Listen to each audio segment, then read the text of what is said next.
Dito nga mga master, kung mapapansin nyo, na-damage yung secondary line natin. Kaya kumuha na agad tayo ng pang-reinforce. Kinuha ko na nga rin pala yung compression tool dito mga master. Kumuha na nga rin pala ako ng connector dito mga master para ilagay sa ikakabit nating pang-reinforce na wire.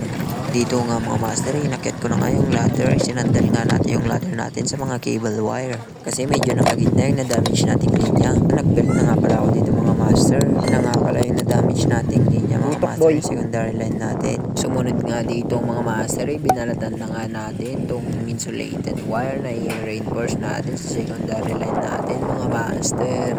Pagtapos nga nating balatan to mga master, pinutol na natin yung kaunting sobra ng ating i-reinforce na wire mga master.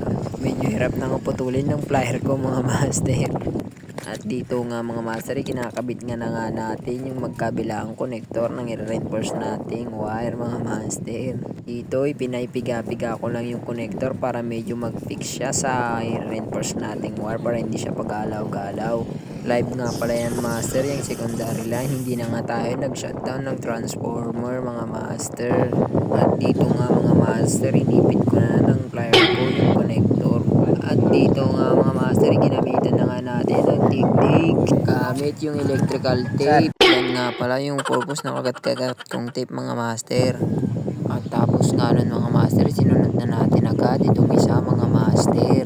Yung ginawa natin kanina sa kabila ay ganun din ang gagawin natin sa kabila. At yun nga mga master, successful. Iko-compress na nga lang natin mga master.